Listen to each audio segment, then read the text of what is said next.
Good morning, everybody. Welcome to Hobby Hotline, episode number 116. It is Saturday, January 22nd. It is early for me. I just woke up. Rich, welcome, and how are you today? I'm good. It's been quite an interesting week for all concerned, and we're going to touch upon that in a couple minutes. But we're going to focus on something positive that came out of the Dallas Card Show last week, rather than the negative stuff, and we'll go from there. I'm looking forward to that for sure. We do have a couple of topics to touch on today. And but why don't we start with the good one, Rich? Because first let's say good morning. We have Eric Perry in the house. Good morning, Eric. Baseball card trooper. Chris Harris in the house. We have Rex Gotcher. Good morning from New Buffalo. MI. What's MI? Is that Michigan? Michigan. That's correct. Michigan. We're on the big screen. Logan Ward. Good morning. 70s Card Show. Good morning, you rock star. So, Rich. There's been a run of issues in the hobby since we saw the new year come into play here, and but you were just telling me, and that at the Dallas Card Show, amongst all the action that was going on there, you had your own bit of action. So what happened was you actually sold your whole table in one transaction at the card show, and this is the stuff that legends are made of. This is the stuff that, as card show participants, we hear about it.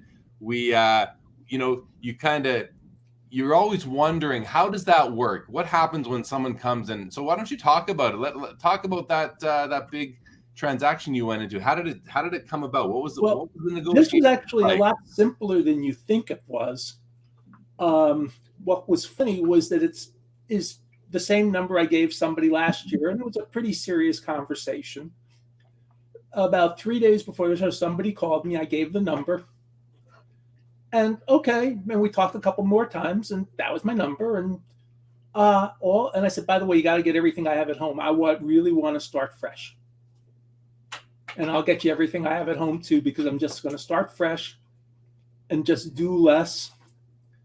And I'm at the show, and I've never seen this person with a mask on before, and I've never seen this person, and he comes and he shows me his money, and he takes the mask. Oh, okay, it's you. Okay, done. Throws the money on the table. We start packing up. He gets a hand truck, and my friend who I had borrowed my showcases from, I called him and I said, by the way, you need to take your showcases home, because it'll be a while before I'll be using your showcases again. I mean, it took a little while. And the funniest thing is, so the actual transaction was, and I'm told I wasn't the only person he bought out, and it wasn't even the first person who'd been bought out at the Dallas Card Show. At the previous show, one of these vendors who and both Dr. Jim and I buy a lot from, he had been bought out at the previous Dallas Card Show. He's already restocked and going at it. And it's something good for him and his son to do. His son's in college. So it was a different person. But it's certainly something interesting to realize you're walking around with money and no cards. Yeah. And you can start totally fresh. And Ryan Nolan says, that's going to make a really good article. How are you going to start over? Right. And I think I'll do that for my next Client's Corner article. Hey, I'm going to start over. I want to hear your suggestions on how to start over. My current game plan is actually not to buy anything until Topps 1 comes out. And I understand it's a money loser to buy a box of Topps 1. But on the other hand, it's almost bringing me back to my roots. What are you going to buy? You buy the packs from when you were growing up. Right. It's the collector in you. I think there's a kind of excitement that I get to start over again. And this is like the third time I've started over. And Right. There are certain things that work for me that don't work for other people. And I know what works for me. And I paid certain bills immediately with the money. I said, there's money. And then what also gave me the freedom to do is now with each paycheck, put a good chunk of money away to make sure I have the money to go to Atlantic City for the National under any condition. because I haven't been to New Jersey since my dad passed in 2006. As a matter of fact, a friend of mine, Steve Ruskowski, who had a store in Teaneck, New Jersey for 38 years, died a couple days ago of pancreatic cancer. I mean, he had a store for 38 years. I would have gone to his store and visited him. Obviously, I can't do that now. But I want to go home to see people like that. Yeah. To go home at least once to see people, go to the Nationals, see the East Coast people I don't get to see. It's going to give me the freedom to do that too. Sorry for the loss of your friend, and for the on a hobbyist as well. That's never a fun story. But Rich, and we do have a caller. Let's bring on our caller, and then I've got some questions for you. Welcome to the show, Brad. The background looks a little familiar. Are we going to have any echo? I muted myself, so hopefully we're not. Good stuff. Can you hear me? That's a good thing. You're loud and clear. Excellent. We hear you well. Mr. Jeremy Lee. How are you? Yes, we are going to spend an afternoon helping Dr. Beckett sort some of his most recent cards and all his other stuff that he gets. So it'll be a fun Saturday afternoon. So Rich, let's keep talking about this, because I think it is very interesting. So the person that bought out your table, was this somebody that you were familiar with, Yes, that you mentioned that they reached out to you ahead of time, you gave them a number, and then they showed up at the show with the money, and that it was really as simple as that? And is this a person who is known for buying out tables? Is this what they do? I don't know if he's known for buying out tables, but I guess he's going to start doing more of that. There's a local card store, the most local card store I have, Triple Cards of Plano. He's the person they used to have a wall of commons in their store. When the current owners bought it from the previous owner, there was a wall of commons. What they've done is they've basically made that a supply wall. And making it a supply wall or inventory wall gives a much better ROI. And he bought out, for the business he does, we'll call it their wall of commons. So he's done this before. I don't think he's ever bought tables out at shows before that I know of, but he very well could have. Was it early on the card show, or it was late? Saturday afternoon. I had actually had a terrible card show. I mean, it was funny because Thursday night I don't do much business anyway. So I made one sale for $2. Okay. Friday, I made one sale for $10. Saturday, Brad was with me. We called into Hobby Hotline. I actually made a sale during Hobby Hotline, and I was probably going to make others. And all of a sudden, this happened after. I'm sort of glad he came after Hobby Hotline ended, because could you imagine what it would have been like closing everything during Hobby Hotline? Would have been interesting for the audience for sure. Yeah, because we were doing a live call-in. So Rich, here's a question for you, Rich. You sold out your inventory, and you're talking about starting over again, and you're talking about opening up a box of modern Topps baseball cards. So does that mean that the inventory that you sold to this guy, was your inventory the result of opening your own product, or was it years or months, years of just buying and selling singles at card shows and picking them up here, there, and wherever? How did you acquire the inventory that you sold? Selling singles and stuff at card shows. It really wasn't buying a lot of boxes. I mean, I occasionally would go to Walmart and buy the $20 boxes. But, great question. What was here? 70s Card Show says, what was the best card you had at the table when you sold it? What was it worth? I'm going to use the term best. I don't know what the best is, but I'll tell you the rarest card I had. How about, and also tell us the most valuable. And I suspect it's going to work as both the most valuable and the rarest. Okay. I had been, and I'll be sending them a check this week for the stuff being raw because I didn't get a chance to sell it graded. I had a 1992 score promo George Brett, which after 16 months at Beckett came back a BGS 9. Now, if you look at ComC or you look at eBay, there may be 10 total promos available between the two sites. I haven't checked other sites. They're just not out there. And that was by far the rarest card and the most valuable card I had. I had some other cards that were valuable in different ways, but I'm going to call them fake values.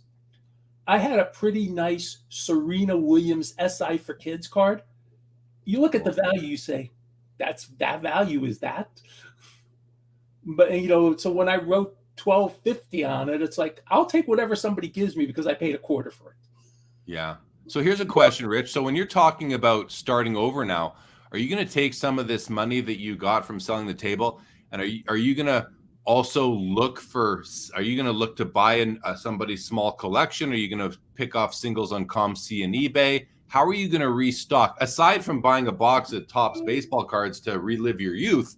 And that's fun. And this is the collector. Like Rich is somebody who sets up the card shows as a dealer, but you're also, and probably more so, a collector. So it's coming out right away. Hey guys, I just sold out. I got all this money now. I'm going to go buy some packs and open packs and build a set of Topps baseball. But are you also going to try and build an inventory so you can fill up showcases at future card shows? Yes, it'll be a while, but yes, I mean, there are certain vendors at the show I buy from. At the Dallas Card Show, there are certain vendors I buy from, so I will be seeking out their tables and building up my inventory that way. Good, cool. So there are certain things I do that will continue to be done. And there are other things that I know, and I'm going to always try to stay in my lane. And I learned that my lanes are X, Y, and Z, and I don't go to something different. Yeah. I'm not going to start doing Pokemon. I know there's a good market on that. I don't know anything about it. I don't know gaming. I'm not going into those worlds. Are you going to go into the G.I. Joe world? Sorry, I had to say that. No, I'm not going into that world either. All right. Even though those cards were very hot at the Dallas Card Show, by the way. I bet they were. There's so much folklore around them now.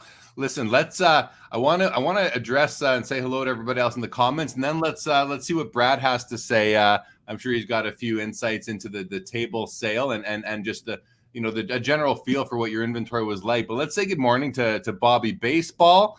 We've got Chris Massey in the house. 70s Card Show says, Rich, I'd buy his table anytime. Has great stuff. That's a great vote of confidence there. Chris says, Guy in Commerce, Georgia show sold his entire table for $10K. For pretty cool. Getting a bit of a props here from Baseball Card Trooper. Had one trout at 7,500. Interesting. Sports Card Detour. Good morning. Says hello to you, Brad. Eric Perry says, so Brad, I don't know if everyone noticed yet, but look at the background of Brad's vision. What do you see in the background there? That's the back of my head. We're getting the front and the back of Rich, everybody. The front and the back of Rich this morning.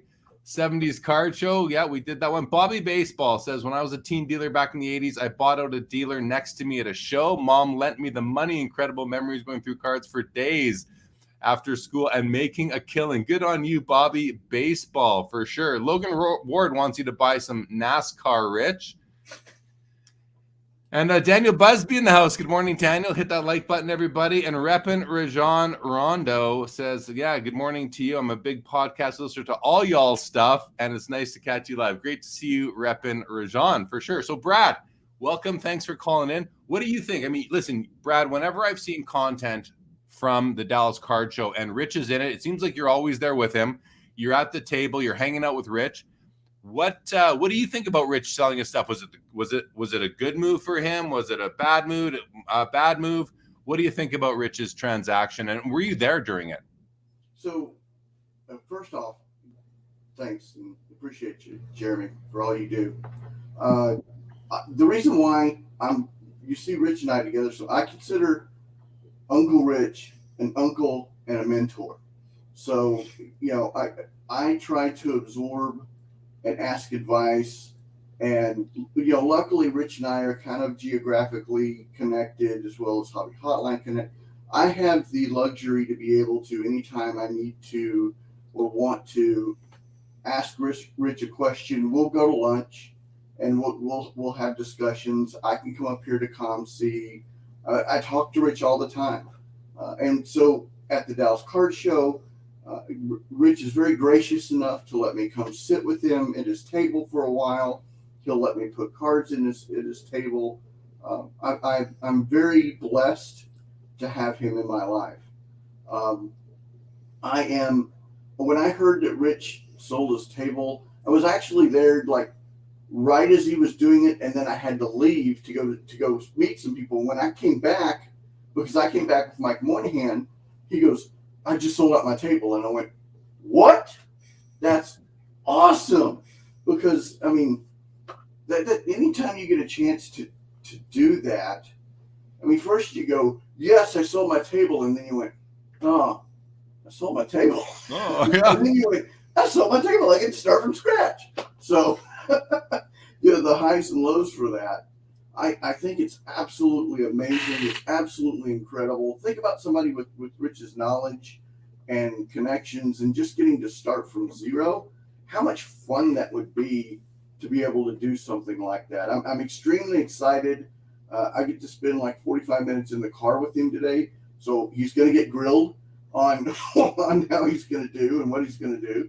And then it's not like he doesn't have like all sorts of sources to buy cards and where to go and what to do. His collection, his table almost had two sides. He had a very vast amount of vintage, and then he had a vast amount, and by vast, I don't know, what was it, like 40? No, it was 5 times 3 is 15 times 4 is 60. Yeah, 60 monster boxes of cards that was stars, semi-stars, a little bit of commons, a little bit of vintage, miscut cards. I mean, anything that you wanted to be able to find in these boxes you could find. So I spent an entire one Saturday starting from one side, and I only made it through probably 15 boxes. So I mean, just the digging and the fun and all that entailed, it was mind blowing at first, and then when you really dug in, you're like, "Oh, I like that card, I like that card, I like that card, I like that card, I like that card." And I think at one point in time, I think I'd bought. Been listening to the Boston guys too much. I think I bought like at least 100 to 150 cards at one point in time, and could still like go for days. So to watch Rich grow his collection is going to be absolutely amazing, and I can't wait to watch the journey. So question for you, Rich. I have a question for you, Rich. So I don't know if I don't think you mentioned what you sold it for. We heard someone else mentioned table selling for $10,000, but regardless of what it sold for, do you know for certain one way or another whether or not it was a profitable sale for you? Was there margin in selling all those cards? Was it a break even? Did you take a small loss? What do you know about that? I don't know, because I never kept good records on that. So I got to be honest. I always have a number in mind, and Brad will tell you that people will come to me. And there was one show I brought my quarter boxes. We'll call them my quarter boxes. And somebody said, "What do you want for a box if I pull enough?" And I gave a number. And he goes, "You're too fast on knowing." I said, "You always have to know what you want to sell out. You always have to have a number." Yeah. Because somebody could just do that. So I always had a number. And even if it was something simple like the 5,000 count box, I had every card sleeved of, we'll call it my quarter boxes. It was dime, quarter. I had a sliding scale. But I knew the price I wanted per box. And so this guy walked out with 2 boxes at that show, because I was doing ComC work at that show instead of for me.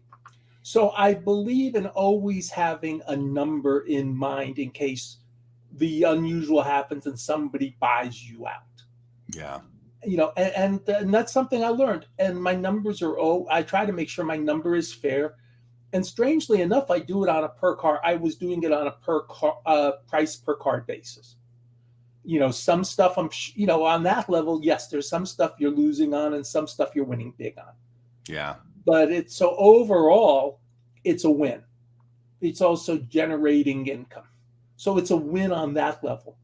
If somebody, Brad set up not at the smaller Dallas card show, and if somebody come to him and say, I will pay out your table for X amount of money, he should always have an answer. Yes, I get that. He should always have it. He should always have an idea ready. And there are some people who don't ever want to sell out. I get that totally. Yeah. And it's an interesting conundrum. I mean, I'm sitting at the show. I've got money in my pocket. And the first thing I did was go home to try to just, instead of spending money and like, oh my God, I got this money. Okay, I'm going to go home and try to at least sort it out. Oh my gosh. So an interesting story. Everybody that we know together at the Dallas Card Show was like, where's Rich? He bought his table. Why is he buying? Where's Rich? And everyone's like, I don't know. Where's Rich? He took off. It was hilarious. Like, where's he buying more cards?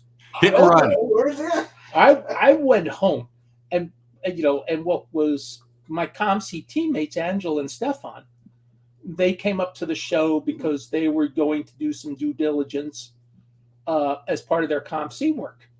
And, about what was going on at the show. And they called me on my way home. Well, I explained what happened. And I mean, Saturday was quite an emotional day on a couple levels because, I make no secret out of being Jewish. I've written about the show I've run for my synagogue. Well, 45 minutes from where I live is where in Colleyville, Texas, the 4 people were held hostage.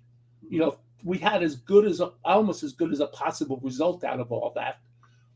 And, God bless the rabbi who had gone through training, to keep everybody, how to go through a hostage situation. I mean, it's kind of sad that you don't even feel safe in your own sanctuary. Yes.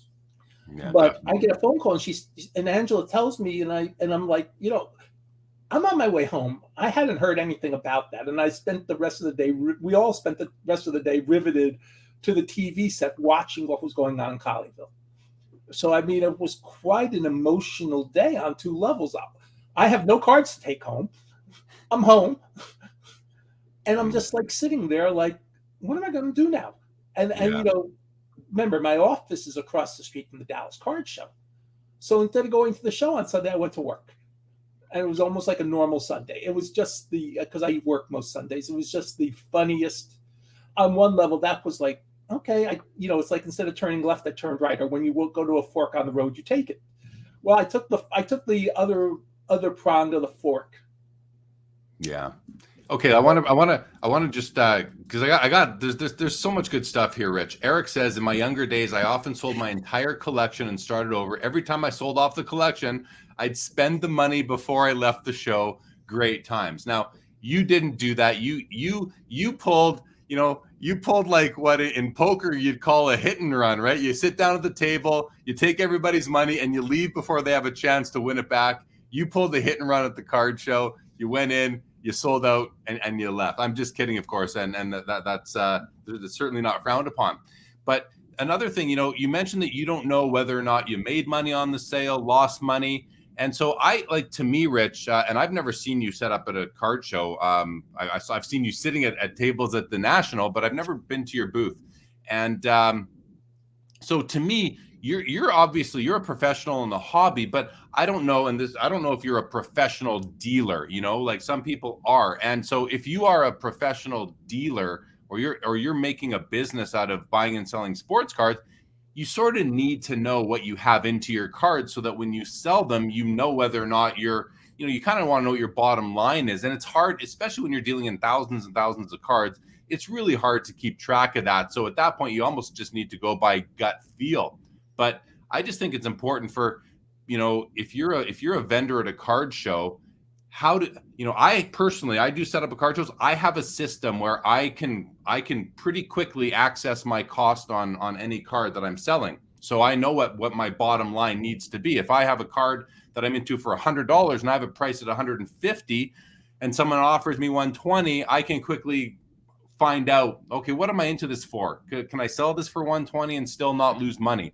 And so, I put it to both of you, comments on that, regardless of whether you're into it as for fun or not, I think it is important to know what you're into things for. I'm not calling you out, Rich, because it doesn't matter at some point, right? It doesn't even matter. You got out, you're happy.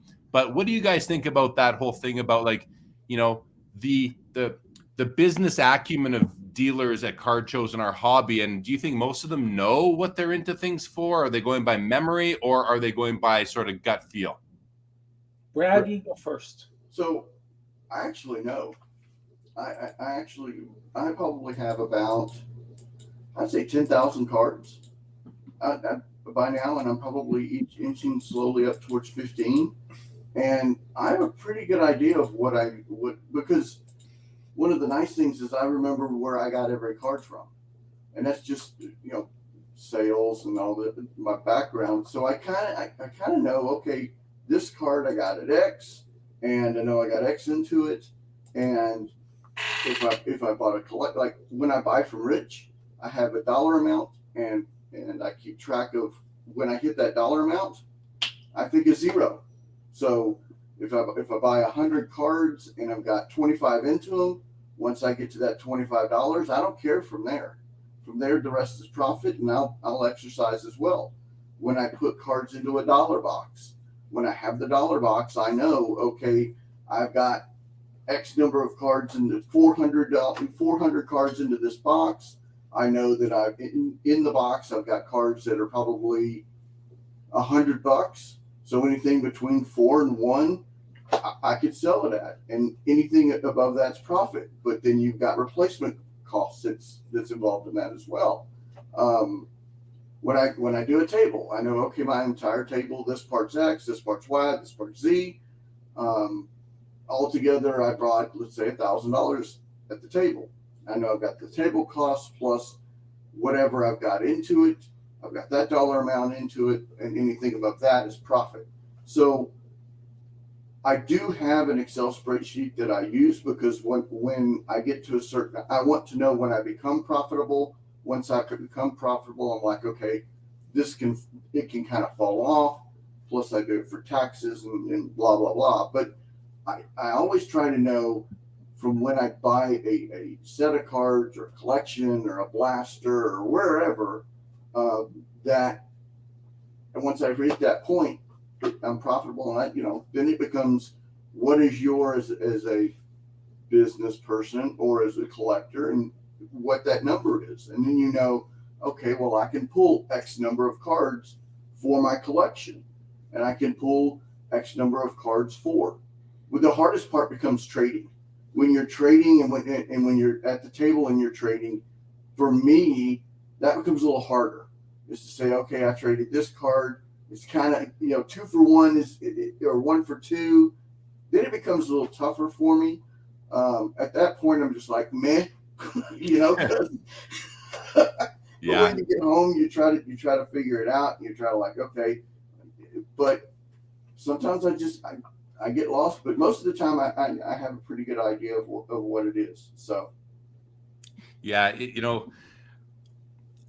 really very interesting stuff, especially on the trading piece there, Brad, because you're right. Once, it's hard to track your cost on things. If you're constantly trading, it's like, how do you allocate all this? Yeah, I will say I do have a system for this that I've been using for many years, and it works really well, but I'm also extremely detail oriented.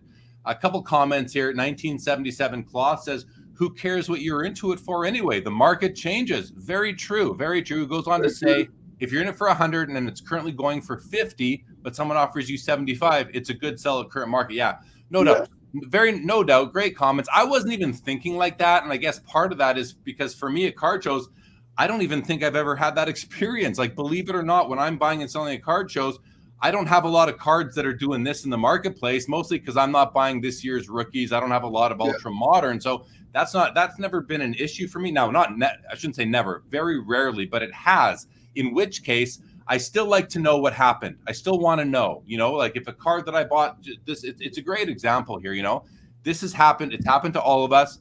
I'm pretty thankful to say it doesn't happen to me very often, but when it does, I still want to know, did I lose $25? Did I lose $50? Because the market will dictate what you can get for it, but it can also help you decide whether you want to sell it. And some people would say, well, sell it. It's what it's worth. Well, sure. but you may have a feeling about a card moving forward and think, well, I think it's going to come back. I'm willing to ride it for another 6 months, a year. So, I mean, so the comment of who cares what you're into it for, I certainly care what I'm into it for. Regardless of the market changing, that's irrelevant to me. I like to know what, and it also helps for accounting and tax reporting purposes to know what you're into something for. So there are many reasons to know, but 77 Cloth is right. The market changes. And, you know, if you're going to get an offer that's over market, then maybe take the money and run. So what were you going to say, Brad? So that's actually, I'll give you just a blanket case. I mean, I bought a box of Topps Finest this year, 2021. I spent $350 on the box. Each card is allocated at $3.50. Yeah. That's a lot. Every time I sell a card, it's a loss. The box is a loss because the only way I'm selling those cards are at 99 cents. So I paid $3.50 for the card.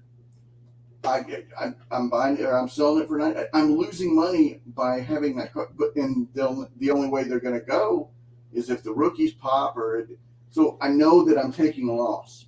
Yeah. You kind of just have to take it as a lesson learned. You know, next year, please keep your hands down. Sorry to cut you up. Please keep your hands down, because when you raise them, I can see them come up behind Rich's shoulder. It's very weird. Yeah, just kidding. Wait, hold on. Yeah. I'm squishing your head. I think Brad brought up an interesting point about, I think that's one reason, to be honest, breaking does so well. Yep. Because then you're not, I want to say, you know, if you're a Kansas City Royals fan or a Toronto Blue Jays fan or a Yankees fan, you know, and you get into breaks for all the teams, you know, that you get your breaks, you're not spending, you know, you may not make money necessarily, but you're also you're keeping the teams you want. If you're a fan of the team, to me, getting a break is the best way to do it. Yeah. So, you know, and I'm just thinking as a collector there, it makes life easier. And I mean, that's been being done for a long time. Way back in my Beckett days, there was a guy named Neil Hoppenworth. I believe he's still selling cards. And Neil had, we'll call it the $100 club. Every time he would break the cases for the team sets and all of that, you know, you would send him $100 in advance. And as you got up to the $100, he would send you cards of the teams. So, I mean, breaking for teams has actually been done a long time. Mm-hmm. It's just that it's now, with all the inserts, it's a lot more higher stakes, let's say. Right. Yeah.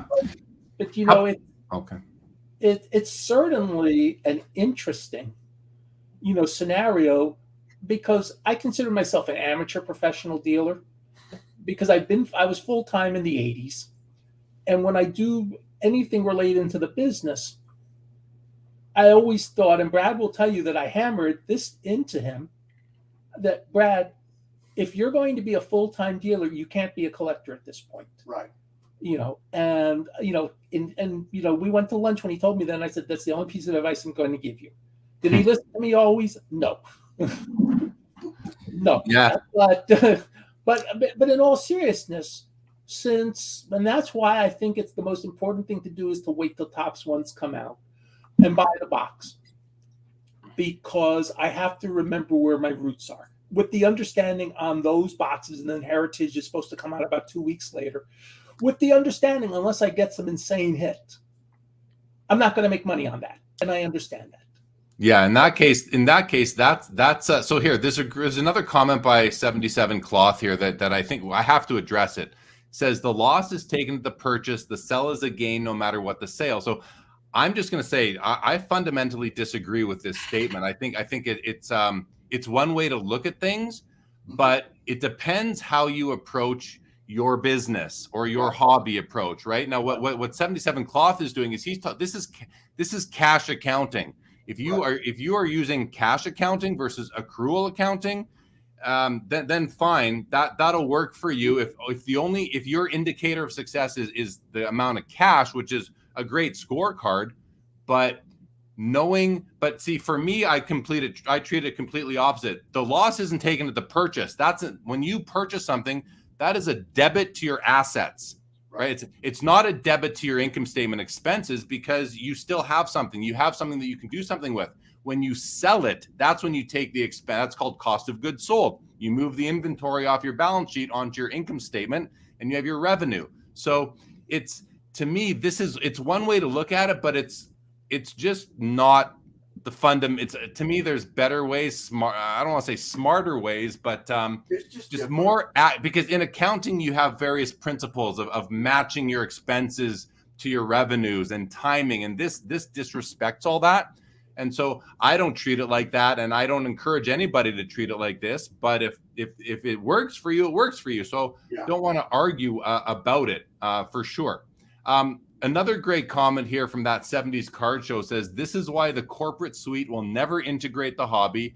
The secondary market is the driving source. And this, I love this, because when it was announced that Fanatics acquired the licenses, hijacked the licenses from Panini and Topps back in August, the hobby is up in arms. Oh my God, the hobby's going to never be the same, never be the same. Well, I always thought to myself, hang on a second, you've got 140 years body of work of the hobby that's not changing no matter what Fanatics does. That is not going to change. Those cards are out there. Card shows are going to continue. LCSs are going to continue. Even if an LCS can't get this year's latest product of Topps baseball or Panini basketball, there is still, 99% of the history of the hobby is still available for them to transact upon. So I agree. And I certainly agree that the secondary market is the driving force.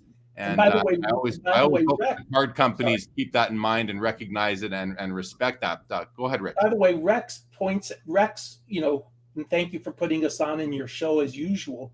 Rex says he's got a Fanatics account. He probably won't have much trouble getting the cards from Fanatics. So I think, people worry about what they don't know. But I don't think it's going to be that bad. I think that, there'll be some bumps in the road, but I think overall it will work out. They will learn what they will learn. And I just wanted to make sure we have a baseball season this year. Yeah, I mean, I could go on a rant about Rob Manfred, but basically, I think he's an idiot, not realizing they have a golden goose. He could be killing the sport of baseball, trying to make billionaires more money. Dude, these guys are not dumb. They wouldn't be doing this if they didn't have the money, didn't want to do it. Yeah, so, fair. Make a couple adjustments for both the players and yourself.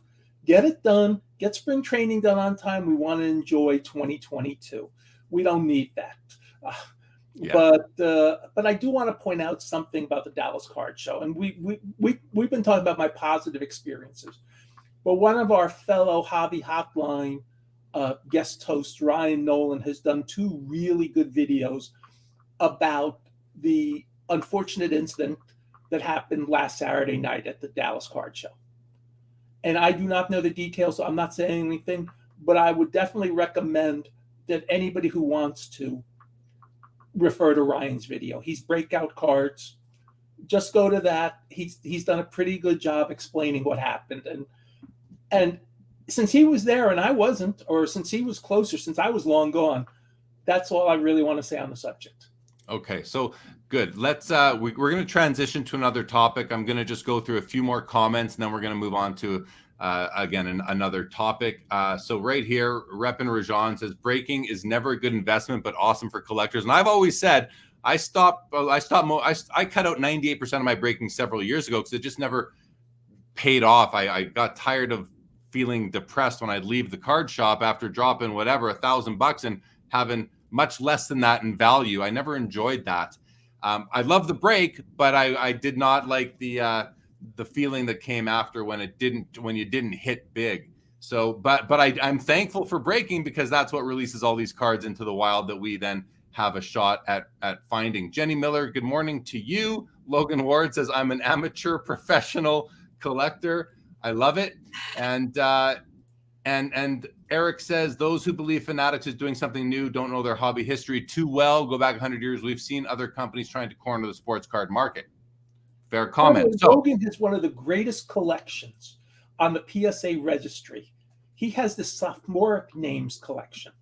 I think he's number one on the registry for that. And he was just, I get the PSA email on a weekly basis, and I opened it up last week, and there's Logan for front and center being featured in the PSA email. So that was cool, and I did send him a quick congratulations. Let's talk about, and Daniel Busby did ask this question about 20 minutes ago. He says, can I ask what you guys think about the group grading problem that came up? So for some quick context, because I'm sure most people are aware of this, but for quick context, there is a PSA group submitter based out of California, located close to the PSA head office, that got behind on paying their bills. They were collecting, so they would receive submissions from other individual collectors, other LCS owners who were collecting cards from their customers. This individual would collect all these cards and then submit them on behalf of everybody else to PSA. They would, I believe, collect the money up front from their submitters, and then they would pay PSA once PSA sent the cards out. So they were sitting on customers' money for months and months and months. I'm assuming at this point, we just know how long the backlog has been. Well, apparently that money went away somehow. I don't know if they were irresponsible with it, or they lost it, or they just spent it on other things, and they did not have the money now to pay for the customers' cards to come back. Big blow up in hobby. Everyone was talking about it. So I think this is an important thing to address, because in my mind, gentlemen, there is a fundamental issue here that needs to be made aware to everybody in the hobby who may consider using one of these third-party group submitters. Now, there's a bunch of questions that come out of this from many people. You see a lot of people posting like, be responsible, submit your own cards, take the time and submit your own cards. Why do people use group submitters? And, I think about that a lot. I also think, to me, it's similar to, why do you use people? Why would you give your cards to an eBay consignor to sell for you? And the answer to me is quite simple. It just comes down to time and cost benefit analysis of your time. A lot of people don't have the time. I'm somebody who would use a group submitter. When I do submit, I would use a group submitter, because to me, it's a time saver. It's worth it to spend the extra money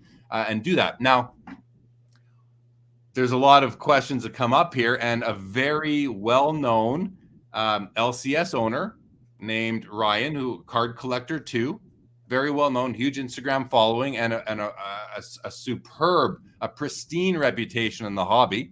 I believe still pristine, even though he's undercome some criticism lately for trusting his. Now, this doesn't just go for Ryan, a card collector too, but anyone who is giving cards to these guys,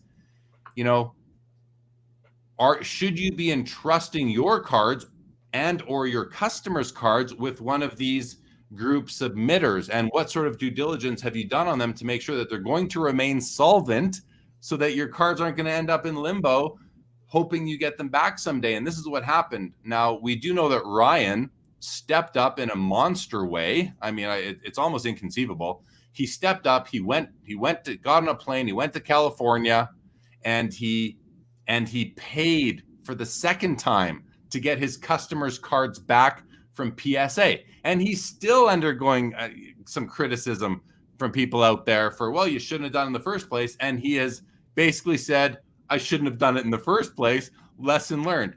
Now, sorry for rambling here, guys, but one more comment is that, and this, this might be controversial, but I think it's good that this happened for the industry. Now, it's not good for Ryan. It's not good for all the collectors that hopefully everybody gets their cards back. So the good thing that comes out of this, though, is that the hobby now knows, and PSA needs to tighten up who they put on their website as an approved group submitter.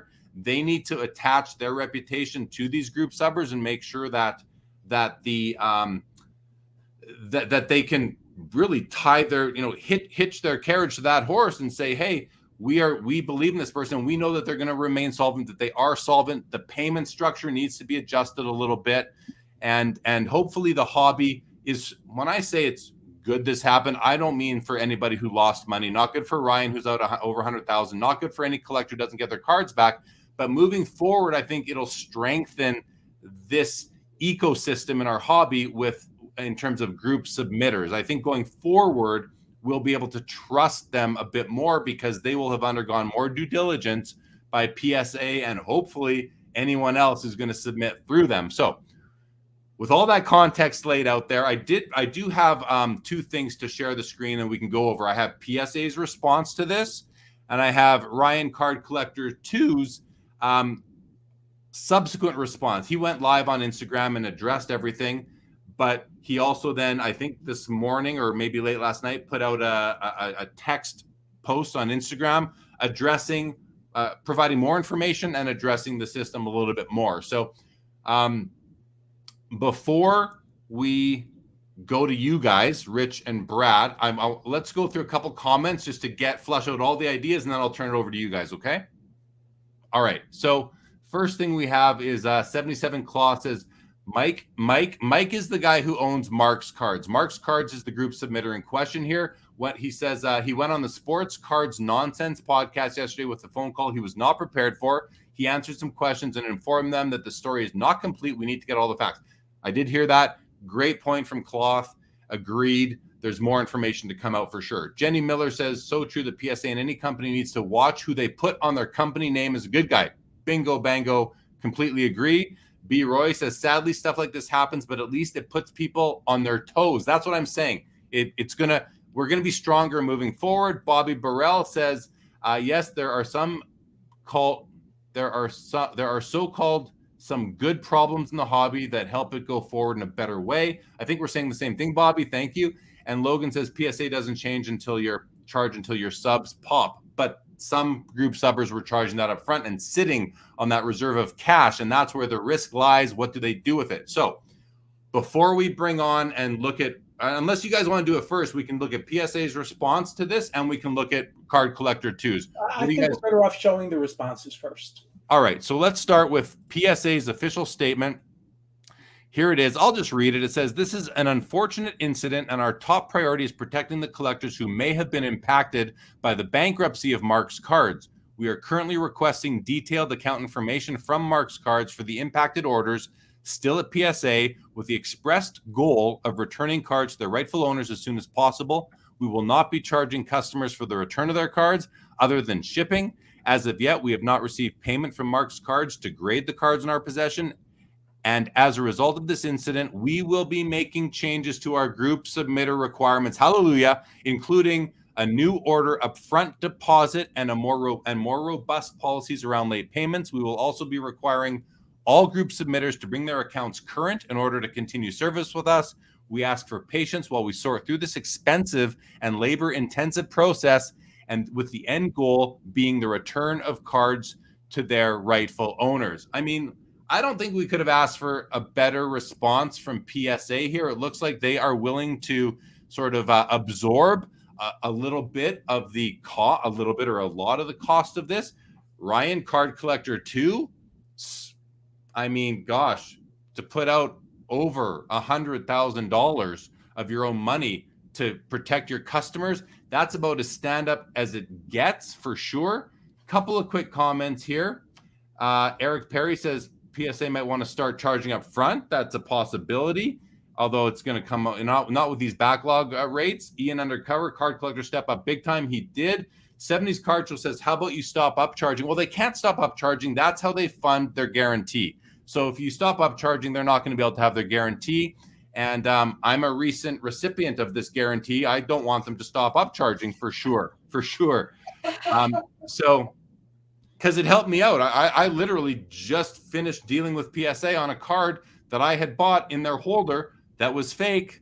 Someone spotted it and said this card's fake, and I sent it to PSA for a review. It came back fake, and I got paid market value or very close to it on that card. I basically sold a fake card for real card money. So, and that's what upcharging does. It funds that. So I'm all good for it. Good morning to Cardboard Culture. And he says, I'm sure they have insurance. They self-insure. They self-insure. They don't have insurance. They self-insure, and that's what the upcharge basically does. So all that done. What do you guys want to do? Should we look at Ryan Card Collector 2? Yeah, let's go to Ryan's Card Collector 2. So, Ryan went live on Instagram a couple of days ago. He talked about what happened. He really took complete responsibility for some poor judgment in terms of using Mark's cards in the first place. People continue to pile on, and here's his response. He says, after 2 days since I went live, there are a few more things I want to talk about with our business that was not addressed. I've said it before, but understand, using someone to drop off the cards and ship them back was not the right move. I can't change it now, but I can make sure anyone who used us gets their cards back and graded like they trusted us to. I'm genuinely sorry to every customer that was betrayed by the fact we used a middleman. We should have had conversations with PSA earlier and started up there sooner. That is a mistake on my part. I know that now. I didn't at any time, and it cost us a lot. We paid Marks anywhere from $21 to $23 per card, plus all shipping charges. Most times we were charging $27 to $28 per card. Prices moved a few times during the process, but would leave us around $5 on average per card prior to expenses of margin. We had meetings with our CPA to discuss all costs involved and to figure out what our profit per card was. I rented additional space to process and review orders, plus hired 4 to 5 people to help us with the process. Depending on volume of cards we were getting, it would fluctuate, but stay between $1 to $2 per card most weeks. I think that would be bottom line profit. While we were making money, our goal was to also build a team to support this growing operation. We had multiple positions for communication, receiving, reviewing, shipping, etc. The middleman wasn't to increase our profit. It was to be able to offer a lower cost to customers, get cards back quicker, and remain competitive nationally. But that was the mistake, putting my customers' cards on the line with someone I shouldn't have. If I could go back and do it over, I would. There are no excuses, but assure you any customer who trusted us to grade their cards will get them all back graded as asked. So I've got my ask thoughts for on this. something better than that.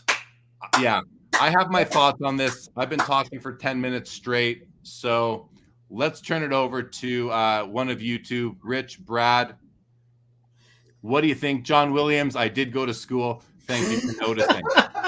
Thank you for noticing. Okay, well, appreciate your constructive comment. Okay, who wants to take it? Well, I talked about when I sold the table about the Brett BGS card I had.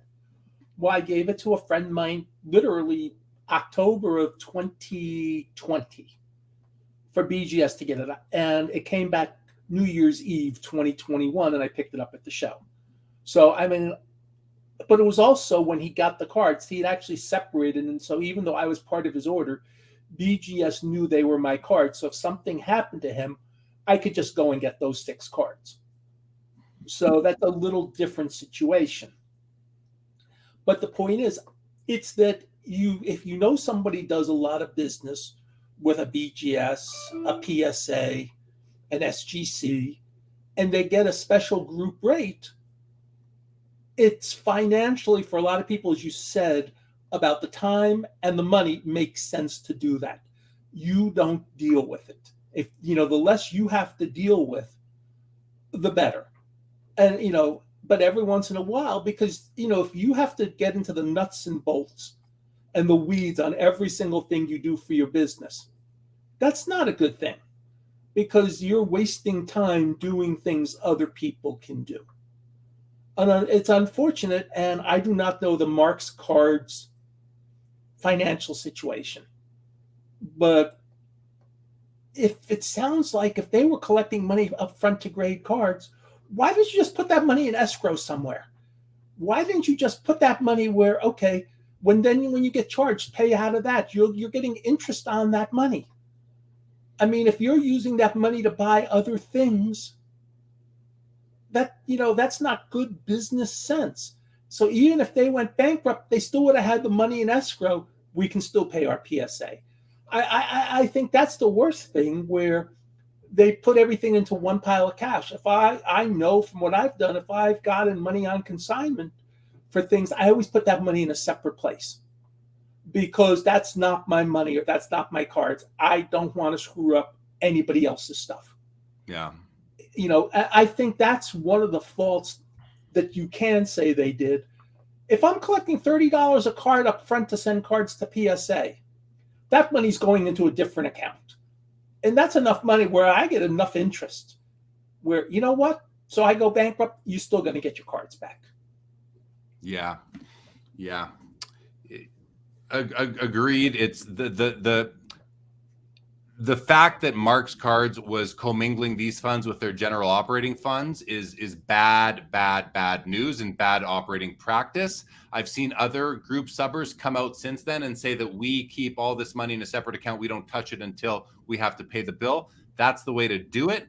Cardboard Culture says, it's hindsight being 2020. Of course it is. Of course it's hindsight that he now realizes the mistake of trusting everything with this other subber. Jenny says PSA has more than just cards from CC2, from my understanding. Yeah, they have. This is about the cards that Mark's Cards sent to PSA, and Mark's Cards had many more customers than just Ryan.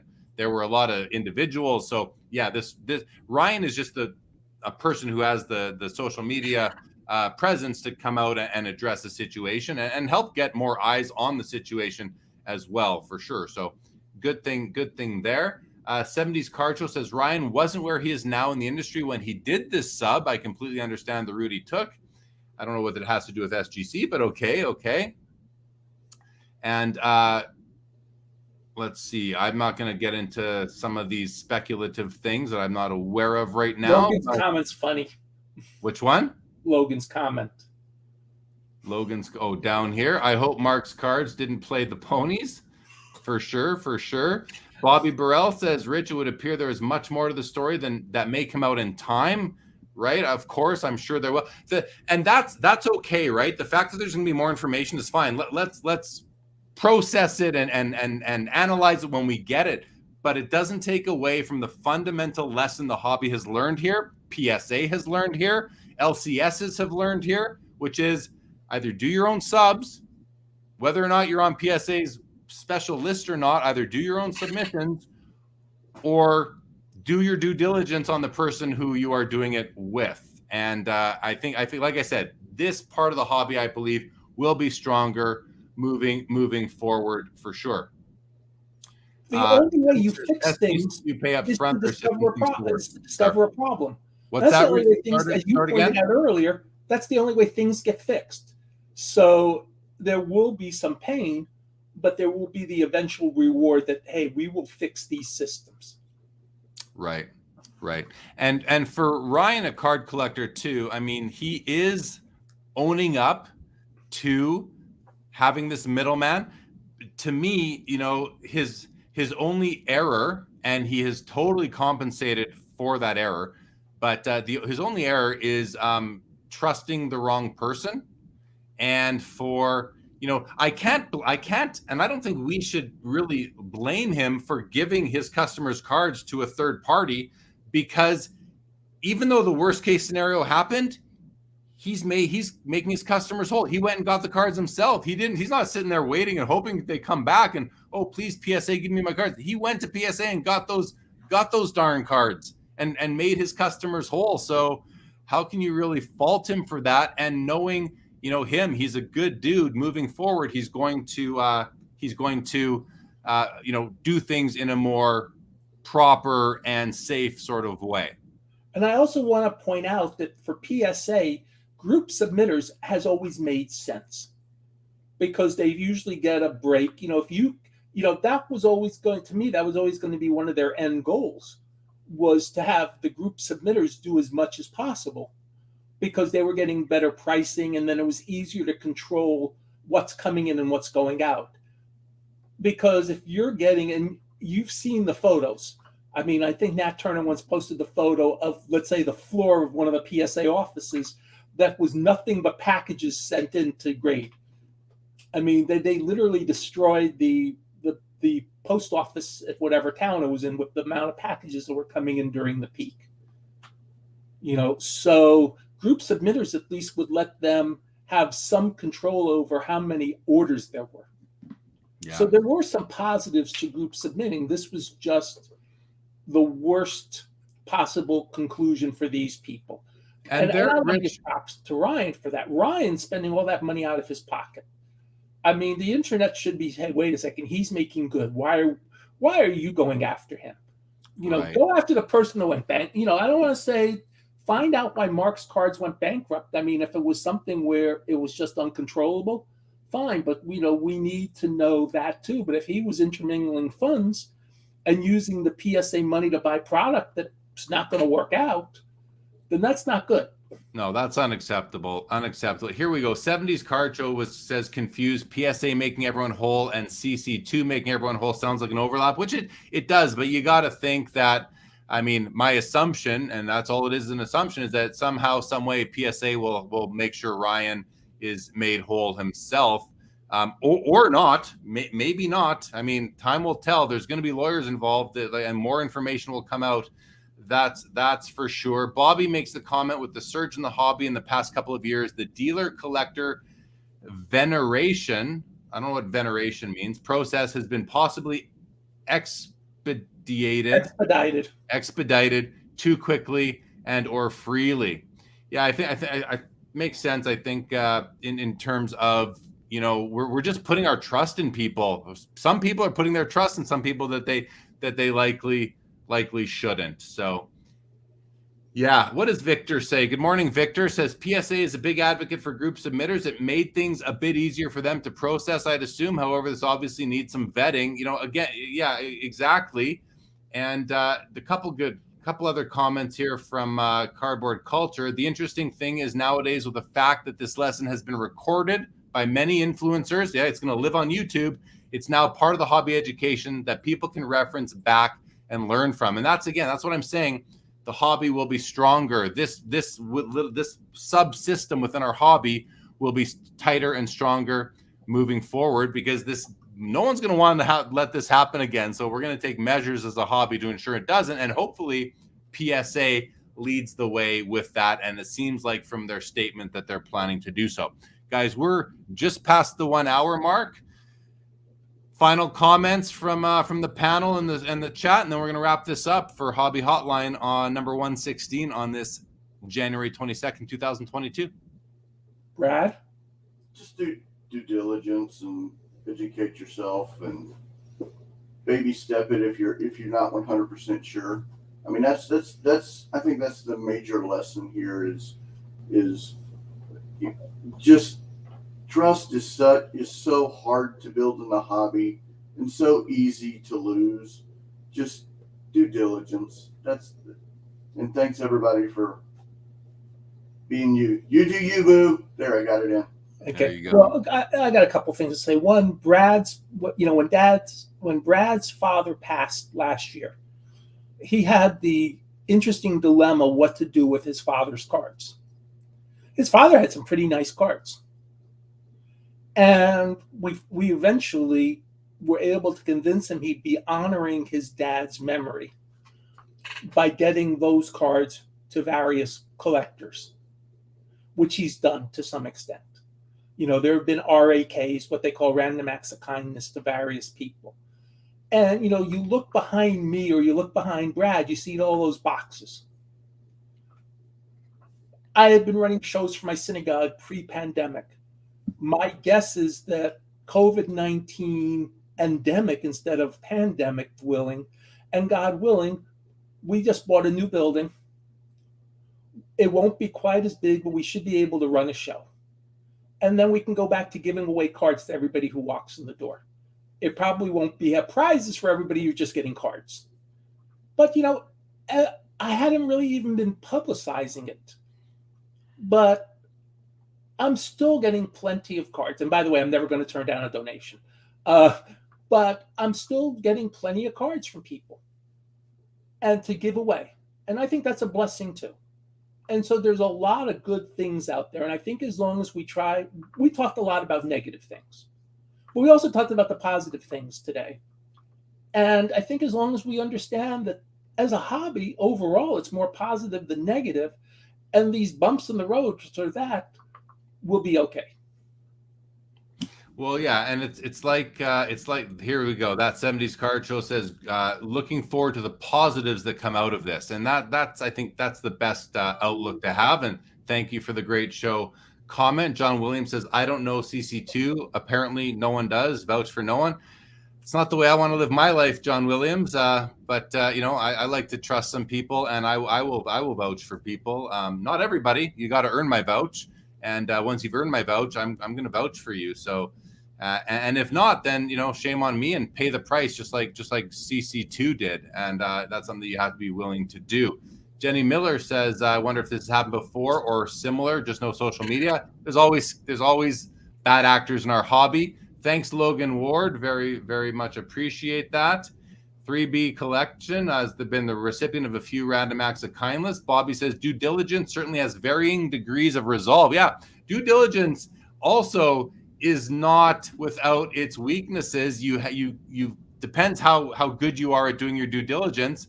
I've been subject to lots of due diligence in my professional life and conducted due diligence, and it really depends how far you go. But how far will they let you go? How will they show you your banks? Bring up your bank statement on screen. Let's see it. Are they going to do that sort of thing? Thank you, Baseball Card Trooper. Thank you, 77 Cloth. Thank you, Bobby. Thank you, Baseball Card Trooper again. So that's it, everybody. Thank you for tuning in. Hobby Hotline. Don't forget Hobby Hotline overtime on Tuesdays now. And check out tonight on my show, Sports Cards Live, where myself and Adam Gray from Basketball Card Fanatic will be. By the way, Adam is really good. We'll be covering the PWCC Premier Auction tonight. We always have a lot of fun doing that. Adam is really good. Adam does a great job with his magazine. Yeah, check out Basketball Card. BCFmag.com is where you can go to see that. So again, thanks everybody for tuning out. We're going to hit the outro, and have a great day. Have a great weekend and week ahead to all fellow hobbyists. Thank you for tuning in, and good day.